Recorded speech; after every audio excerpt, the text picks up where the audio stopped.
Hello दोस्तों, वर्दी lover series में आप सभी का एक बार फिर से स्वागत है। आज हम हिस्ट्री का लेक्चर नंबर 6 करने जा रहे हैं, जो कि हमारा जैन धर्म और बौद्ध धर्म से संबंधित है। तो चलिए वीडियो को शुरू करते हैं।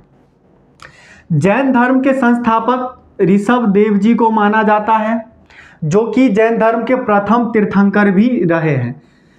दोस्तों, जैन धर्म के अंदर में टोटल 24 तीर्थंकर थे। जैन धर्म में टोटल 24 तीर्थंकर हुए थे, जिसमें प्रथम जो तीर्थंकर थे वो कौन थे? ऋषभ देव जी थे। और क्वेश्चन ये भी पूछा जाता है कि जैन धर्म के संस्थापक कौन है, तो आंसर हमारा होगा ऋषभ देव। जैन धर्म के प्रथम तीर्थंकर कौन थे, तो हमारा आंसर होगा ऋषभ देव। क्लियर है? नेक्स्ट पॉइंट है, जैन धर्म का दूसरा तीर्थंकर अजीतनाथ थे और तीसरा तीर्थंकर संभवनाथ थे। जैन धर्म के दूसरा तीर्थंकर अजीतनाथ थे और जैन धर्म के तीसरा तीर्थंकर संभवनाथ थे। अगला पॉइंट है, जैन धर्म के 23वें तीर्थंकर पार्श्वनाथ जी थे। जैसा कि मैंने आप लोगों को बताया था कि जैन धर्म के अंडर में टोटल जो है 24 तीर्थंकर हुए थे, तो सभी तीर्थंकरों को पढ़ना आवश्यक नहीं है। 4-5 तीर्थंकर पढ़ेंगे वही हमारे लिए इनफ हो जाएगा। इतना ज़्यादा बिहार पुलिस के एग्ज़ाम में आते नहीं है। तो आपको ये याद रखना है कि जैन धर्म का जो पहला तीर्थंकर है वो ऋषभ देव जी थे, दूसरा तीर्थंकर अजीतनाथ और तीसरा संभवनाथ थे। उसके बाद हम पढ़ते हैं जैन धर्म का 23वां तीर्थंकर। तो जैन धर्म का 23वां तीर्थंकर पार्श्वनाथ जी थे। ठीक है, कौन थे? जैन धर्म का 23वां तीर्थंकर पार्श्वनाथ थे। इन्होंने 4 महाव्रत दिए थे। जैन धर्म के अंदर में 4 महाव्रत किसने दिए थे? तो पार्श्वनाथ जी ने दिए थे। वे 4 महाव्रत कौन कौन से थे? तो पहला है अहिंसा, दूसरा है सत्य, और तीसरा है अस्तेय, और चौथा है अपरिग्रह। ठीक, तथा 5वां महाव्रत जो है महावीर स्वामी के द्वारा दिया गया था, जो कि ब्रह्मचर्य था। क्लियर है? तो जैन धर्म के अंदर में टोटल 5 महाव्रत हैं, जिसमें से शुरू के 4 महाव्रत जो हैं पार्श्वनाथ जी के द्वारा दिया गया था, और अंतिम यानी कि 5वां जो महाव्रत है वे महावीर स्वामी के द्वारा दिया गया था। ठीक है, देखिए इनका मतलब क्या होता है। तो जो पहला महाव्रत है अहिंसा, अहिंसा का मतलब क्या होता है कि किसी को नहीं सताना, लड़ाई झगड़ा नहीं करना। दूसरा होता है सत्य, सत्य का मतलब ये होता है कि झूठ नहीं बोलना। तीसरा महाव्रत है अस्तेय, अस्तेय का मतलब होता है चोरी नहीं करना। अपरिग्रह, अपरिग्रह का मतलब होता है धन संपत्ति अर्जित नहीं करना। और 5वां जो हमारे पास महाव्रत होता है ब्रह्मचर्य, और ब्रह्मचर्य का मतलब होता है इंद्रियों को वश में करना, इंद्रियों को काबू करके रखना।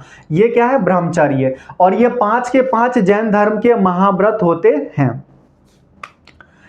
जैन धर्म के अंदर में आत्मा पुनर्जन्म की मान्यता है। जैन धर्म के लोग आत्मा को भी मानते हैं और पुनर्जन्म को भी मानते हैं, परंतु ईश्वर की मान्यता नहीं है।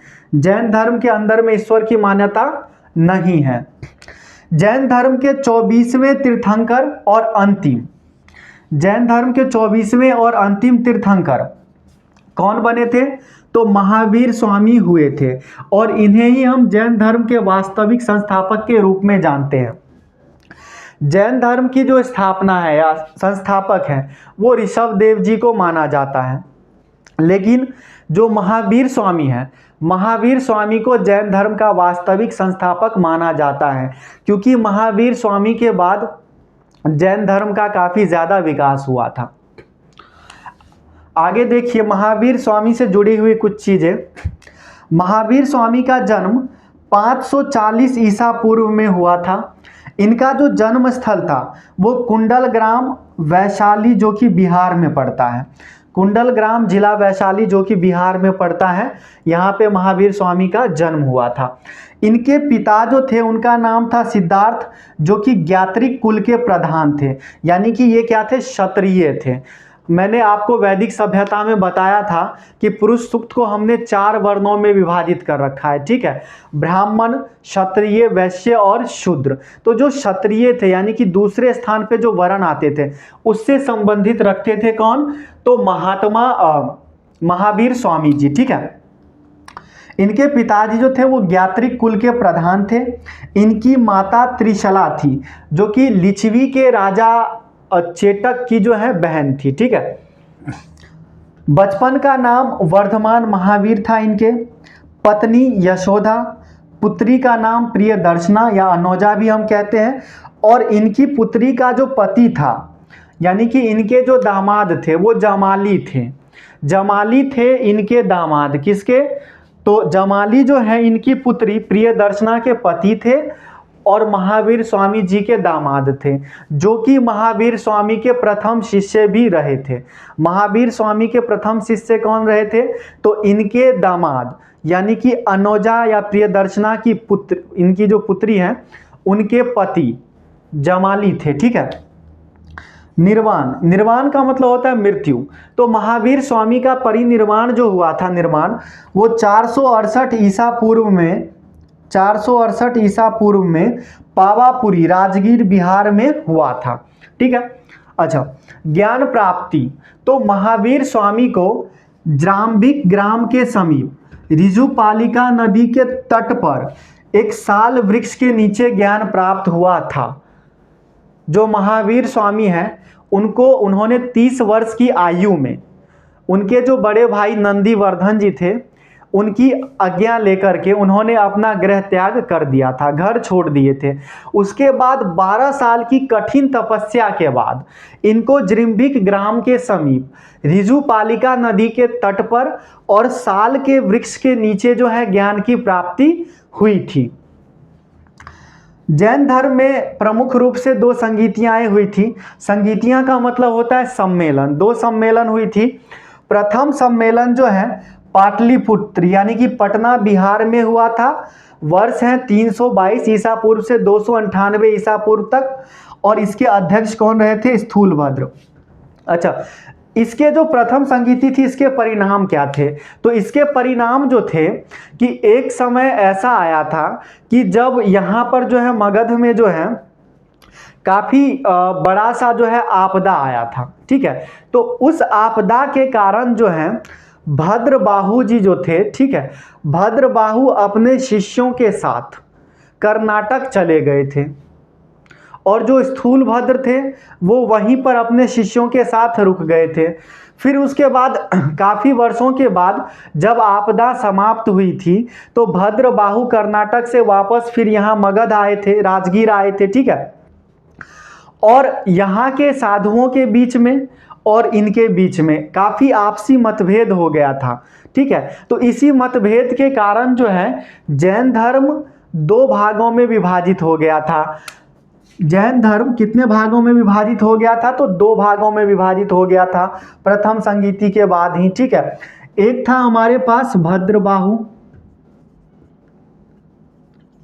ठीक है, और दूसरे हमारे पास कौन थे, तो स्थूलभद्र थे, स्थूलभद्र थे, ठीक है। तो जो भद्रबाहु के साथ रहे थे, ठीक है, जो भद्रबाहु के साथ रहे थे उनका नाम पड़ गया था दिगंबर, और जो स्थूलभद्र के साथ थे उसका नाम पड़ गया था श्वेतांबर, है ना, क्लियर है। जो स्थूलभद्र के साथ रह गए थे उसका नाम था श्वेतांबर और जो भद्रबाहु के साथ रह गए थे उसका नाम था दिगंबर। तो देखिए याद रखने का तरीका भी है, ये होता है कि स्थूल का मतलब क्या होता है, स्थल यानी कि रुकना। तो रुके कौन थे राजगीर में, तो श्वेतांबर रुके थे, ठीक है, स्थूलभद्र रुके थे। और जो चले गए थे वो कौन चले गए थे, तो भद्रबाहु चले गए थे, ठीक है। तो जैन धर्म जब 2 भागों में बटा था तो एक भाग का नाम पड़ा था दिगंबर और एक का नाम पड़ा था श्वेतांबर। दिगंबर जो थे वे भद्रबाहु के समर्थक थे और जो श्वेतांबर थे वो स्थूलभद्र के समर्थक थे। दिगंबर जो थे वे नग्न रहा करते थे, यानी कि बिना वस्त्र का रहा करते थे, ठीक है। और जो स्थूलभद्र है वे श्वेत वस्त्र का धारण करते थे। तो इस प्रकार से जो है प्रथम संगीति में जैन धर्म जो है दो भागों में विभाजित हो गया था, ठीक है। देखिए द्वितीय संगति जो है वल्लभी यानी कि गुजरात में, द्वितीय संगति वल्लभी गुजरात में 512 ईसा पूर्व में देवार्धी क्षमा श्रवण के अध्यक्षता में हुई थी, ठीक है। चलिए अगला है हमारे पास धार्मिक ग्रंथ कल्प सूत्र, भगवती सूत्र, आचार अंग सूत्र। मतलब सूत्र से संबंधित लगभग जितने भी बुक हैं, जितनी भी ग्रंथें हैं, वे सभी जैन धर्म से संबंधित रखते हैं। एक चीज़ और, जो इनके नाम है, जैसे मान लीजिए कि भद्रबाहु चरित्र हो गया, स्थूल भद्र की जीवनी हो गई, तो इनके नाम से भी जो संबंधित पुस्तकें होगी वो भी किस धर्म से संबंधित होगी, तो जैन धर्म से संबंधित होगी, है ना। तो आप नाम से भी पता कर सकते हैं कि कौन सी पुस्तक जो है किस धर्म से संबंधित हैं। यदि सूत्र आ रहा है, जैसे मान लीजिए कल्प सूत्र हो गया, भगवती सूत्र हो गया, आचार अंग सूत्र हो गया, भद्रबाहु की जीवनी हो गई, भद्रबाहु चरित्र हो गया, तो ये सारी पुस्तकें जो है किस धर्म से संबंधित रखेगी, तो ये सारी पुस्तकें जैन धर्म से संबंधित हैं। तो जैन धर्म से मोटा मोटी जो हमारे इंपॉर्टेंट पॉइंट्स बनते थे वो यही है, इससे बाहर कुछ भी नहीं पूछा जाएगा। तो इसे आप लोग नोट डाउन कर लीजिए और अच्छी तरीके से याद कर लीजिएगा।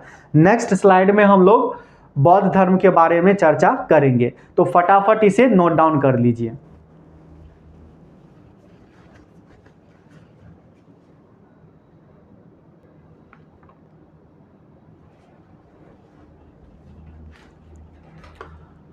अब बौद्ध धर्म के बारे में पढ़ेंगे, ठीक है। बौद्ध धर्म की स्थापना गौतम बुद्ध के द्वारा किया गया था। बौद्ध धर्म की स्थापना किसने करा था, तो गौतम बुद्ध ने किया था। गौतम बुद्ध से जुड़े कुछ चीज़ें हैं, जैसे जन्म। गौतम बुद्ध का जन्म 563 ईसा पूर्व में हुआ था। जन्म स्थल किस जगह पे हुआ था, तो लुम्बिनी वन में हुआ था। लुम्बिनी नामक वन है जो कि वर्तमान में अभी कपिलवस्तु नेपाल में पड़ता है, ठीक। यहाँ पे गौतम बुद्ध का जन्म हुआ था। इनके पिता शुद्धोधन थे जो कि शाक्य गण के प्रधान थे। जैसे ज्ञात्रिक कुल के महावीर स्वामी के पिता थे वो भी क्षत्रिय थे, और जो गौतम बुद्ध हैं इनके पिताजी भी शुद्धोधन, ये भी शाक्य गण के प्रधान थे। इनकी माता महामाया थी जो कि कोलीय गण से संबंध रखती थी। इनके बचपन का नाम सिद्धार्थ था, और गोत्र इसका गौतम होने के कारण इनका नाम पड़ा गौतम बुद्ध। पत्नी यशोधरा थी। इनकी पत्नी जो यशोधरा थी वो भी कोलीय गण से संबंधित रखती थी, और इनकी शादी जो है 16 वर्ष की आयु में हो गई थी। इनका एक पुत्र हुआ था जिसका नाम था राहुल। फिर उसके बाद महात्मा गौतम बुद्ध ने गृह त्याग कर दिए थे, यानी कि घर को छोड़ दिए थे। तो महात्मा बुद्ध के घर के छोड़ने की इस घटना को हम लोग महाभिनिष्क्रमण के नाम से जानते हैं। सॉरी, ठीक है। तो महात्मा बुद्ध ने जब गृह त्याग किए थे तो इस घटना को हम महाभिनिष्क्रमण के नाम से जानते हैं। ज्ञान प्राप्ति। ज्ञान प्राप्ति इनको जो है 35 वर्ष की आयु में घोर तपस्या करने के बाद बोध गया, जो कि अभी वर्तमान में बिहार में पड़ता है, वहाँ पर निरंजना नदी, वर्तमान में जिसे हम पुनपुन नदी के नाम से जानते हैं, तो निरंजना नदी के किनारे पीपल के वृक्ष के पास इनको ज्ञान प्राप्त हुआ था, ठीक है। प्रथम उपदेश। प्रथम उपदेश इन्होंने ऋषि पतनम में दिया था जो कि सारनाथ में पड़ता है, और प्रथम उपदेश को हम धर्म चक्र प्रवर्तन भी कहते हैं। जो प्रथम उपदेश है, प्रथम उपदेश को हम क्या बोलते हैं, धर्म चक्र प्रवर्तन। धर्म चक्र प्रवर्तन किसको बोलते हैं हम, प्रथम उपदेश को बोलते हैं। महापरिनिर्वाण, यानी कि महात्मा बुद्ध की जो मृत्यु है उस घटना को हम किस रूप से जानते हैं, किस नाम से जानते हैं, तो महापरिनिर्वाण के नाम से जानते हैं, जो कि 483 ईसा पूर्व कुशीनगर उत्तर प्रदेश में हुआ था। बुद्ध ने सबसे अधिक उपदेश श्रावस्ती में दिए थे। बुद्ध ने सबसे अधिक उपदेश किस जगह पे दिए थे, तो श्रावस्ती में दिए थे। बुद्ध धर्म के उपदेश पाली भाषा में दिए जाते थे और जो जैन धर्म थे उनके उपदेश जो हैं वो प्राकृतिक भाषा में दिए जाते थे। ठीक है। बौद्ध धर्म के अनुयायी शासक कौन कौन थे? बिंबिसार, प्रसेनजीत, उदायन थे और अशोक थे। बौद्ध धर्म के अनुयायी शासक कौन कौन थे? तो बिंबिसार, प्रसेनजीत, उदायन और अशोक थे। दिवालिया जो घोषित हो चुके हैं, जो दास थे, अस्वस्थ थे, विकलांग थे, सैनिक थे, ऋणी थे यानी कि जो कर्ज ले चुके थे, इन सभी व्यक्तियों का संघ में प्रवेश वर्जित था। मतलब ये सभी व्यक्ति जो हैं संघ में भाग नहीं ले सकते थे, यानी कि बौद्ध धर्म को नहीं अपना सकते थे। ठीक है। अच्छा, साथ ही महिलाओं का भी बौद्ध धर्म में प्रवेश जो है वर्जित था, लेकिन बाद में जो है महिलाओं का भी बौद्ध धर्म में जो है प्रवेश को इन्होंने अलाउ कर दिया था, आज्ञा दे दिया था कि महिलाएं भी बौद्ध धर्म में प्रवेश कर सकती हैं। अच्छा, बौद्ध धर्म का पतन का एक कारण ये भी रहा था कि बौद्ध धर्म के अंदर में महिलाओं का प्रवेश हो गया था, उससे कई सारी कुरीतियाँ देखने को मिली थी। बौद्ध धर्म के जो भिक्षु थे, बौद्ध धर्म में बेसिकली व्यक्ति दो प्रकार से रहते थे, एक तो भिक्षु बनकर के रहते थे और दूसरा उपासक बन के रहते थे। तो उपासक वे होते थे जो गृहस्थ जीवन जीते थे, यानी कि अपने घर परिवार को देखते हुए बौद्ध धर्म को मानते थे, उसे हम उपासक कहते थे। ठीक है, जो गृहस्थ जीवन को जीते थे। और जो भिक्षु थे उन्होंने अपने पूरे जीवन को बौद्ध धर्म में ही समर्पित कर दिया, बौद्ध धर्म के प्रचार प्रसार के लिए ही समर्पित कर दिया था, तो उन्हें हम बौद्ध भिक्षु के नाम से जानते थे। ठीक है। चलिए, अब बौद्ध धर्म की कुछ प्रमुख संगीतियाँ हैं, सम्मेलन। तो बौद्ध धर्म की जो प्रथम संगीति थी वो 483 ईसा पूर्व राजगृह यानी कि राजगीर में अजात शत्रु के समय में हुआ था। बौद्ध धर्म की द्वितीय संगीति इसके जस्ट 100 साल बाद यानी कि 383 ईसा पूर्व वैशाली में काला अशोक के समय में हुआ था। तृतीय बौद्ध संगीति 250 ईसा पूर्व पाटलिपुत्र अशोक के समय में हुआ था। और चतुर्थ बौद्ध संगीति जो कि प्रथम सदी कुंडलवन कश्मीर कनिष्क के समय में हुआ था। बात समझ में आ रही है? तो ये हमारी जो है मुख्य बौद्ध संगीतियाँ हैं, इसको हम लोगों ने अच्छी तरीके से कर लिया है। ठीक है। और इस चैप्टर से जो है इससे ज़्यादा कुछ खास जो है मतलब पूछा नहीं जाता है। तो बौद्ध धर्म और जैन धर्म, इन दोनों धर्मों से संबंधित जितने भी हमारे इम्पोर्टेंट पॉइंट्स और फैक्ट्स बनते थे वो मैंने आपको इस वीडियो के माध्यम से क्लियर कर दिया है। ठीक है। इसको आप लोग अच्छी तरीके से नोट डाउन करके नोट्स बनाइए और इसको रिवीजन करते रहिए। ठीक है। मिलते हैं अगली वीडियो में, तब तक के लिए जय हिंद, जय भारत।